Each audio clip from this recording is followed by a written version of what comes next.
सांगमाने mobile गोटे एमती जिनिस हो गलानी समस्त घरे एबे आपण को मोबाइल देखा मिलूँ समस्त हाथ में एवं आपण मान मोबाइल देखा मिलूँ छोट छोट पिला माने घरर से माने बाहर को जीवा भूली गले खेलकूद करने भूली गले कारण से माने मोबाइल भितर एते पशिकी रोचंती जे से माने सबकि भूली गले से माने जितेबाला मोबाइल धरुचंती से माने खाइबा मध्य भूली जाउछंती।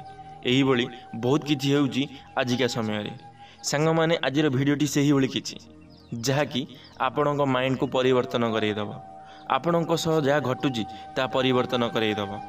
सांग माने मु विश्वजित आपण मानक स्वागत करुछि मोर एक नुआ भिडियो रे। सांग माने पिला मानक ठारू मोबाइल केमिति दूरेइबा आजिर टॉपिक हेउची पिला मानक ठारू केमिति मोबाइल टाकू दूरेइबा। जेतमळे आम पिला माने बहुत मोबाइल देखुचंती से माने मोबाइल देखि देखि से मानकर शरीर उपर मध्य प्रभाव पड़िला हेले से माने जानि पारु नाहंती। सही समय रे पिला मानक ठारू आमे केमिति मोबाइल देखिबा कम करैबा से भिडियोटी आज आपणक सामना रे। तो सांग माने चलंतु आजिर भिडियोटी को आरंभ करदबा। यदि भिडियोटी आपण मानक भल लागिबो लाइक टी निश्चित भाव करेंगे। सांग माने मोबाइल समस्त जीवन गोटे प्रमुख अंश जहाँ को आमे सकाळु राति जाए व्यवहार करिथाउ। मोबाइल आम पई जेतिकी दरकारी सेतिकी विपद सृष्टि मध्य करिथाए। बेस करी पिला मानक पई मोबाइल अनेक विपद आनी पारे। आज आमे जानिबा पिला मानक स्वास्थ्य उपरे मोबाइल रो क्यों कुप्रभाव पड़ुछि एवं मोबाइल ठारू पिलांको केमिति दूर करिबा जानिबा आजिर एई भिडियो माध्यम रे। वर्तमान पिलांको उपरे ऑनलाइन गेम रो प्रभाव अधिक देखिबाकू मिलुछि। के कंप्यूटर रे हो के मोबाइल रे हो ऑनलाइन गेम खेलिबारे पारंगम रहउछंती। घंटा घंटा धरी या भितर समस्ते समय धरी बसी जाउछंती। तेबे गेम खेलिबा समय रे पिलांको मस्तिष्करू फिलो हापी न्यूरो ट्रांसमीटर नामक प्रोमाइजन निर्गम होइथाए। जे अधिक समय गेम खेली थाए ताकू प्रोमाइन रो अभ्यास हुए। यह द्वारा पिलांकु अन्य कोई जिनिसरू खुशी मिले नहीं। स्मार्टफोन पिलांक पई एते विपदकारी जे यार अधिक व्यवहार करने द्वारा कैंसर भी होई पारे। काहेकि ना एथरो निर्गम रेडिएशन द्वारा पिलांक ब्रेन रे थिबा सेल क्षतिग्रस्त होई थाए। यह द्वारा मस्तिष्क को अम्लजान और ऑक्सीजन पहुँची पारे नहीं। सांग माने आपणक घरे जदि केही पिला अधिकरू अधिक समय मोबाइल देखुचंती अधिकरू अधिक समय ऑनलाइन गेम खेलुचंती ताहाले आपण माने सतर्क होई जांतु। कारण गोटे समय रे कैंसर हेबार मध्य भय अछि। गोटे समय रे कैंसर भी तुम पिला मानकु होई जाई पारे।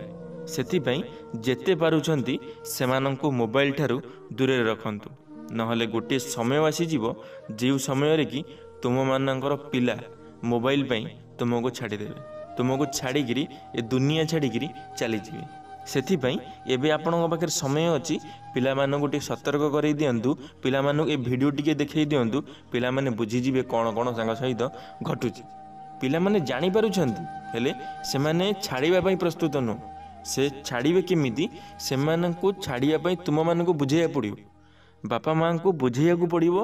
बापा माँ को बुझेइबा जदि बापा माँ बुझेई पारिले ठीक से पिला को ताले पिला निश्चित भाव में मोबाइल छाड़ीदेव। एमिति कि पूरा शरीर क्षतिग्रस्त होता है।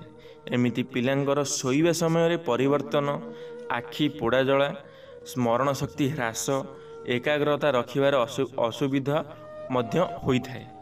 यह सह भावना शक्ति मध्य ह्रास पाई थाए। अनेक समय रे पिला घर बाहर को जाई खेलिबा बदल रे मोबाइल गेम खेलिबारे व्यस्त रहिले बंधु बांधवों उपस्थिति रे मोबाइल रो व्यवहार करिले जानी हेबो पिलांकर मोबाइल देखिबा मोबाइल बिना खाइबा पीवा न करिबा मोबाइल धरी एका बसिबा सारा दिन मोबाइल गेम रे आलोचना करिबा द्वारा जना पड़े जे आपण पिलांकर मोबाइल अभ्यास बहुत अधिक होई सारी। सांग माने जदि आपण को पिलांक सामने रे एही सब नजर देखिया को मिलु आपणक पिलांक देहरे यही सब नजर जहाँ सब मु कहली जेतिकी मु कहली ए सब जिनस जदि देखिया पे मिलुची ना ताहले जानी रखंतु जे तुम पिला मोबाइल एडिक्शन हो सारे। से मोबाइल को छाड़िकी रही पारु नाहंती। तांको पई खाइबा पछरे किंतु मोबाइल आगे। सेथिपई ସେମାନଙ୍କୁ ସତର୍କ କରିଦିଅନ୍ତୁ। କାରଣ ଏଇ ମୋବାଇଲ ପାଇଁ ଗୋଟେ ପିଲାକୁ ଆପଣମାନେ ଗୋଟେ ସମୟରେ ହରେଇ ବସିବେ। କାହିଁକିନା ଏବେ ସମୟ ଆରମ୍ଭ ସେମାନଙ୍କର, ଯେତେବେଳେ ଏବେ ସେମାନଙ୍କର ଆରମ୍ଭ ସମୟ, ଯଦି ଆପଣମାନେ ଏବେ ତାଙ୍କୁ ଅଟକେଇ ଦେବେ ତାହେଲେ ସେ ଅଟକିଯିବେ। ଆଉ ଯଦି ତୁମେମାନେ ଏବେ ଲେଟ୍ କରିଦେବ ନା, ତାହେଲେ ଜୀବନ ସାରା ଲେଟ୍ କରିଦେବ। ଜୀବନରେ କେବେ ବି ହେଲେ ନା ତୁମେ ବାଟକୁ ଆଣିପାରିବ ନାହିଁ। ଏବେ ସମୟ ଅଛି, ପାରିଲେ ଆପଣମାନେ କାମ କରିଲେ ଆପଣମାନେ ଅଟୋମେଟିକ୍ ତାଙ୍କୁ ବାଟକୁ ଆଣିପାରିବେ। ସାଙ୍ଗମାନେ, ଏଥିପାଇଁ 3 ପ୍ରକାରର ଚିକିତ୍ସା ରହିଛି। ନେଗେଟିଭ୍ ବିଚାରକୁ ବାହାରି ପଜିଟିଭ୍ ବିଚାର କରିବା, ଆଡ଼ିସନ୍ ଛାଡ଼ିବା ପାଇଁ ପରସ୍ପରକୁ ଉତ୍ସାହିତ କରିବା ଓ ପରିବାର ଲୋକଙ୍କୁ କେମିତି ସମ୍ଭାଳିବେ ତାହାର ଉପାୟ ଶିଖାଇବା। ଏହାଛଡ଼ା ଆରମ୍ଭରୁ ଚେଷ୍ଟା କରିବା କିଭଳି ପିଲାଙ୍କୁ ମୋବାଇଲ ଠାରୁ ଦୂରେଇ ରଖାଯାଇପାରିବ।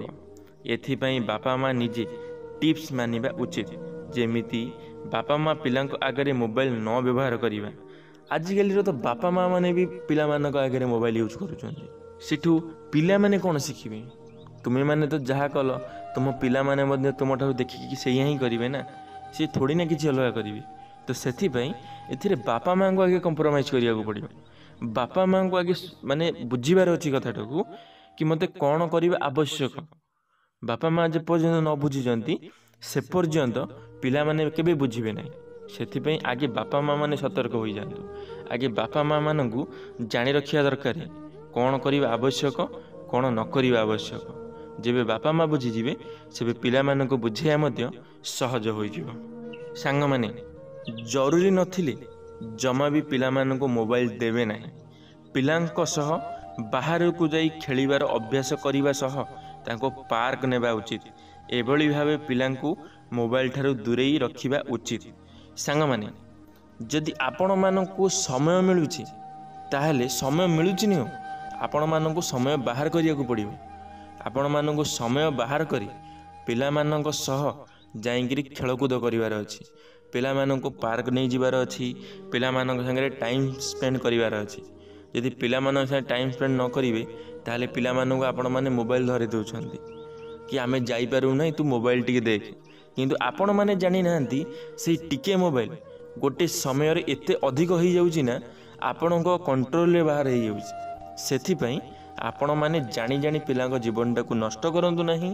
ଆପଣ ହିଁ ଚାହିଁଲେ ପିଲାମାନଙ୍କର ଜୀବନ ନିଜେ ଗଢ଼ିପାରିବେ, ଆଉ ଆପଣମାନେ ହିଁ ଚାହିଁଲେ ପିଲାମାନଙ୍କର ଜୀବନ ନଷ୍ଟ କରି ବି ପାରିବେ। ସେଥିପାଇଁ ଆପଣମାନେ ପିଲାଙ୍କର ଜୀବନ ନଷ୍ଟ କରିଦେଉଛନ୍ତି ଗଢ଼ିବା ବଦଳରେ।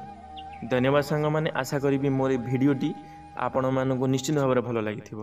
ଏ ଭିଡ଼ିଓରୁ ଆପଣମାନଙ୍କୁ କିଛି ନା କିଛି ଶିଖିବା ପାଇଁ ମିଳିଥିବ। ଯଦି ମୋର ଏ ଭିଡ଼ିଓରୁ ଆପଣମାନଙ୍କୁ କିଛି ନା କିଛି ଶିଖିବା ପାଇଁ ମିଳିଥିବ ତାହେଲେ ଲାଇକ୍ଟିଏ କରିବେ, ସାଙ୍ଗମାନଙ୍କ ମଧ୍ୟରେ ସେୟାର ନିଶ୍ଚିତ ଭାବରେ କରିବେ। କମେଣ୍ଟ ବକ୍ସରେ ଆପଣମାନଙ୍କର ମତାମତ ରଖିବେ। ଯଦି ଆପଣମାନେ ଆମ ଟକିଂ ୱାର୍ଲ୍ଡ ୟୁଟ୍ୟୁବ୍ ଚ୍ୟାନେଲରେ ପ୍ରଥମ ଥର ପାଇଁ ଆମ ଟକିଂ ୱାର୍ଲ୍ଡ ୟୁଟ୍ୟୁବ୍ ଚ୍ୟାନେଲକୁ ସବସ୍କ୍ରାଇବ୍ କରି ବେଲ୍ ଆଇକନ୍କୁ ଅଲ୍ରେ କ୍ଲିକ୍ କରିବେ। କାରଣ ଆମ ଚ୍ୟାନେଲରେ ଯେବେ କିଛି ମୋଟିଭେସନାଲ୍ ଭିଡ଼ିଓ ଛଡ଼ାଯିବ ଆପଣମାନେ ସର୍ବପ୍ରଥମେ ଦେଖିପାରିବେ। ଧନ୍ୟବାଦ ସାଙ୍ଗମାନେ। ଜୟ ଜଗନ୍ନାଥ, ଜୟ ମା ଶାରଳା, ଜୟ ଶ୍ରୀକୃଷ୍ଣ।